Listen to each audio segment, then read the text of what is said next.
ರಾತ್ರಿ ಉಳಿದಿದ್ದ ಅನ್ನದಿಂದ ನೀವು ಬೆಳಗಿನ ಟಿಫಿನನ್ನು ನೀವು ತುಂಬ ರುಚಿಕರವಾಗಿ ತಟ್ ಅಂತ ಮಾಡ್ಕೋಬೋದು. ಸೊ ಅದನ್ನು ಯಾವ ರೀತಿ ಹೆಂಗೆ ಮಾಡಿದ್ನಂತ ಪೂರ್ತಿ ವಿಡಿಯೋನ ಸ್ಕಿಪ್ ಮಾಡಿದೆ ಕೊನೆವರೆಗೂ ನೋಡಿರಿ. ಸೊ ಭಾರಿ ಮಸ್ತ್ ರೆಸಿಪಿ ಅದ. ಸೊ ಮಿಸ್ ಮಾಡ್ದೆ ಮನೆ ಒಳಗೆ ನೀವು ಕೂಡ ಇನ್ಸ್ಟಂಟಾಗಿ ನೀವು ಈ ರೆಸಿಪಿನ ಮನ್ಯಾಗ ಮಾಡ್ಕೋಬೋದು ನೋಡಿರಿ. ಸೊ ಮೊದಲೇದಾಗಿ ನಾನಿಲ್ಲಿ ಒಂದು ಸಣ್ಣ ಕಪ್ ಅಳ್ತಿಲಿ ನಾನು ಹೆಸರು ಬೇಳೆ ಮತ್ತು ಕೆಂಪು ತೊಗರಿ ಬೇಳೆ ಹಂಗೆ ಒಂದು ಅದ ಕಪ್ ಅಳ್ತಿಲ್ಲ ತೊಗರಿ ಬೇಳೆನ ತೊಗೊಂಡ್ಬಿಟ್ಟು ಕ್ಲೀನಾಗಿ ಇದನ್ನು ನಾವು ಒಂದು 2 ಒಂದು 3 ಬರಿ ತೊಳೆದಿಟ್ಕೊಳಕತ್ತೀನಿ ನೋಡಿರಿ. ಸೊ ತೊಳ್ಕೊಂಡ್ಬಿಟ್ಟು ನಾವು ಒಂದು ಕುಕ್ಕರಿಗೆ ಹಾಕ್ಕೊಳ್ಬೇಕಾಗತ್ತೆ. ಸೊ ನೋಡತ್ತಿರಲ್ಲ ಈ ರೀತಿ ಬೇರೆ ಬೇರೆ ಬೇಳೆಗಳನ್ನ ಹಾಕ್ಕೊಂಡು ಮಾಡೋದ್ರಿಂದ ತುಂಬ ಚೆನ್ನಾಗಿರುತ್ತೆ ಟಿಫಿನ್, ಹಾಗೆ ಕೂಡ ಹೆಲ್ದಿಯಾಗಿ ಮಕ್ಕಳಿಗೂ ಕೂಡ ತುಂಬ ಇಷ್ಟ ಆಗುತ್ತೆ ನೋಡಿರಿ. ಸೊ ಕುಕ್ಕರಿಗೆ ಹಾಕ್ಕೊಂಡ್ಬಿಟ್ಟು ಅದಕ್ಕೆ ಒಂದೂವರೆ ಗ್ಲಾಸ್ನಷ್ಟು ನೀರು ಹಾಕ್ಕೊಂಡು 2 ಪಲಾವ್ ಎಲೆ ಹಾಗೆ 1 ಚಮಚದಷ್ಟು ಅರಿಶಿನ ಹಾಕ್ಕೊಳಕತ್ತೀನಿ. ಸೊ ಇದಿಷ್ಟು ಹಾಕ್ಕೊಂಡು ಕುಕ್ಕರ್ ಲಿಡ್ನ ಕ್ಲೋಸ್ ಮಾಡಿಕೊಂಡು ಒಂದು 3 ವಿಸಲ್ನ ನೀವು ಹೊಡೆಸ್ಕೊಂಡ್ಬಿಟ್ರೆ ಅಂತಂದ್ರೆ ಸೊ ಅದು ಚಂದಾಗ ಸಾಫ್ಟಾಗಿ ಬೆಂದಿರುತ್ತೆ. ಈ ಕಡೆ ಒಗ್ಗರಣೆಗೆ ನಾನು ತುಪ್ಪ ಮತ್ತು ಎಣ್ಣೆನ ಹಾಕ್ಕೊಳಕತ್ತೀನಿ. ಸೊ ತುಪ್ಪ ಬೇಡ ಅನ್ನೋರಾಗಿದ್ದರೆ ಎಣ್ಣೆಲೆ ಮಾಡ್ಕೋಬೋದು.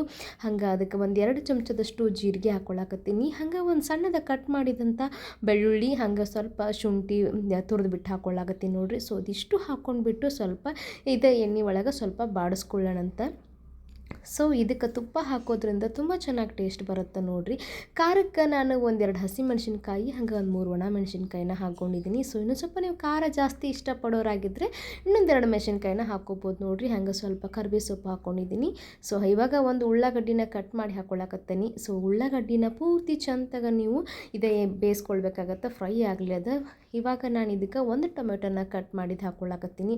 ಸೊ ಇವಾಗ ಪೂರ್ತಿ ಚೆನ್ನಾಗಿ ಎಲ್ಲನೂ ಮಿಕ್ಸ್ ಮಾಡಿಕೊಂಡು ಇವಾಗ ರುಚಿಗೆ ತಕ್ಕಷ್ಟು ಉಪ್ಪನ್ನು ಹಾಕ್ಕೊಳಕತ್ತೀನಿ ನೋಡಿರಿ. ಹಂಗೆ ಇದಕ್ಕೆ 1 ಚಮಚದಷ್ಟು ಗರಂ ಮಸಾಲೆ ಹಾಕ್ಕೊಳಕತ್ತೀನಿ. ಹಾಗೆ 1 ಚಮಚದಷ್ಟು ಧನಿಯಾನ ಜಜ್ಜಿಬಿಟ್ಟು ಹಾಕ್ಕೊಳಕತ್ತೀನಿ. ಸೊ ಫ್ಲೇವರ್ ಮಾತ್ರ ಸಖತ್ತಾಗಿ ಬರುತ್ತೆ. ಹಂಗೆ ಧನಿಯಾ ಹವೀಜ್ ಕಾಳನ್ನ ಹಂಗೆ ಸ್ವಲ್ಪ ತರಿಯಾಗಿ ಕಲ್ಲಲ್ಲಿ ಅರೆದು ಹಾಕ್ಕೊಡ್ರಿ, ತುಂಬ ಚೆನ್ನಾಗಿರುತ್ತೆ. ಇವಾಗ ಸ್ವಲ್ಪ ಹಿಂಗನ್ನ ಹಾಕ್ಕೊಳಕತ್ತೀನಿ. ಇವಾಗ ಇದಕ್ಕೆ ಸ್ವಲ್ಪ ಪೆಪ್ಪರ್ ಪುಡಿ ಹಾಕ್ಕೊಂಡ್ಬಿಟ್ಟು ಚೆನ್ನಾಗಿ ಇದನ್ನು ಮಿಕ್ಸ್ ಮಾಡಿಕೊಂಡು ಇದು ಲೋ ಫ್ಲೇಮ್ ಒಳಗೆ ಸ್ವಲ್ಪ ಫ್ರೈ ಆಗ್ತಾ ಇರಲಿ, ಇದೆಲ್ಲನೂ ಮೆತ್ತಗಾಗಬೇಕು ನೋಡಿರಿ. ಸೊ ಇವಾಗ ನಾವೇನು ಬೇಯಿಸಿಟ್ಕೊಂಡಿದ್ವಲ್ಲ ಬೇಳೆನ, ಸೊ ಇದನ್ನು ಅದರೊಳಗಡೆ ಹಾಕ್ಕೊಳಕತ್ತೀನಿ. ಸೊ ನೋಡಾಕತ್ತಿರಲ್ಲ ಬ್ಯಾಳಿ ಚಂದಾಗ ಕುದ್ದೈತಿ. ಸೊ ಈ ರೀತಿ ಚಂದ ಕುದಿತಿರುವಾಗ ಏನೋ ರಾತ್ರಿ ಅನ್ನ ಉಳಿದಿರತ್ತಲ್ಲ, ಸೊ ಚೆನ್ನಾಗಿ ಇದನ್ನು ಹಿಂಗೆ ರೀತಿ ಗಂಟಿಲ್ದಂಗೆ ಒಡೆದ್ಬಿಟ್ಟು ಇಟ್ಕೊಳ್ರಿ. ಇವಾಗ ಇದಕ್ಕೆ ಹಾಕ್ಕೊಂಡ್ಬಿಟ್ಟು ಸ್ವಲ್ಪ ಚೆನ್ನಾಗಿ ನಾವು ಮಿಕ್ಸ್ ಕೊಡೋಣಂತ. ಸೊ ನೋಡಾಕತ್ತಿರಲ್ಲ ಪೂರ್ತಿ ಅನ್ನದ ಮಸಾಲೆ ಎಲ್ಲನೂ ಹೊಂದ್ಕೊಳ್ಬೇಕು ನೋಡ್ರಿ, ಬ್ಯಾಳಿ ಅನ್ನ ಎಲ್ಲನೂ ಆ ರೀತಿ ಸ್ವಲ್ಪ ಚಂದಾಗ ನೀವು ಮಿಕ್ಸ್ ಕೊಟ್ಕೊಂಡು ಇದಕ್ಕೆ ನಾನು ಸ್ವಲ್ಪ ಕುಕ್ಕರೇನು ಬೇಯಿಸಿದ್ವಲ್ಲ, ಸೊ ಬ್ಯಾಳೆನ ಬೇಯಿಸಿದ್ನಲ್ಲ ಅದ ಕುಕ್ಕರಿಗೆ ಸ್ವಲ್ಪ ನೀರು ಹಾಕ್ಕೊಂಡ್ಬಿಟ್ಟು ಹಾಕ್ಕೊಳಕತ್ತೀನಿ. ಸೊ ಲಿಡ್ನ ಕ್ಲೋಸ್ ಮಾಡಿ ಒಂದು 2 ಒಂದು 3 ನಿಮಿಷ ಚಂದಾಗ ಕುದಿಯಾಕ ಬಿಡೋಣಂತ. ಸೊ ಇವಾಗ ಕುದಿ ಹತ್ತೈತಿ. ಸೊ ಸ್ವಲ್ಪ ಮಿಕ್ಸ್ ಮಾಡ್ಕೊಳ್ಳೋಣಂತ, ತಳಕ್ಕದೇನು ಅಣ್ಣೇನು ಅಂಟ್ಕೊಳ್ಳೋಂಗಿಲ್ಲ. ಸೊ ಹಾಗಾಗಿ ಸೊ ಇವಾಗ ನೋಡಾಕತ್ತಿರಲ್ಲ ಸ್ವಲ್ಪ ಚಂದಾಗ ಮಿಕ್ಸ್ ಮಾಡಿಕೊಂಡು ಲಾಸ್ಟಿಗೆ ಮೇಲ್ಗಡೆ ಸ್ವಲ್ಪ ಕೊತ್ತಂಬರಿ ಸೊಪ್ಪನ್ನ ಜಾಸ್ತಿಯಾಗಿ ಹಾಕ್ಕೊಳ್ರಿ, ತುಂಬ ಚೆನ್ನಾಗಿರುತ್ತೆ. ಸ್ವಲ್ಪ ಕೊತ್ತಂಬರಿ ಸೊಪ್ಪು ಹಾಕ್ಕೊಂಡ್ಬಿಟ್ರು ಅಂತಂದ್ರೆ ಭಾರಿ ಮಸ್ತ್ ಇರುತ್ತೆ ನೋಡಿರಿ. ಸೊ ಬೆಳಗಿನ ಜಾವ ಟಿಫಿನಿಗಂತೂ ಭಾರಿ ಮಸ್ತ್ ಇರುತ್ತೆ. ಹಂಗೆ ಕೂಡ ನೀವು ಏನಾರು ಲಂಚ್ ಬಾಕ್ಸಿಗೂ ಬೇಕಂದ್ರೆ ಅದಕ್ಕೂ ಮಾಡ್ಕೋಬೋದು ನೋಡಿರಿ. ಮಕ್ಕಳಂತೂ ತುಂಬ ಇಷ್ಟಪಟ್ಟು ತಿಂತಾರೆ. ಕೊನೆಯದಾಗಿ ಲಾಸ್ಟಿಗೆ ಸ್ವಲ್ಪ ತುಪ್ಪ ಹಾಕ್ಕೊಂಡು ಅದಕ್ಕೆ ಗೋಡಂಬಿ ಪೀಸ್ಗಳನ್ನ ಹಾಕ್ಕೊಂಡ್ಬಿಟ್ಟು ಒಗ್ಗರಣೆ ಹಾಕ್ಕೊಂಡ್ರಿ ಅಂತಂದ್ರೆ ತುಂಬ ಚೆನ್ನಾಗಿರುತ್ತೆ. ಫ್ಲೇವರ್ ಮಾತ್ರ ಅಲ್ಟಿಮೇಟ್ ಆಗಿರುತ್ತೆ ನೋಡಿರಿ. ಆ ಫ್ಲೇವರ್ಗೆ ನೀವು ಆಗ್ತೀರಾ. ಸೊ ಅಷ್ಟು ಚೆನ್ನಾಗಿರುತ್ತೆ.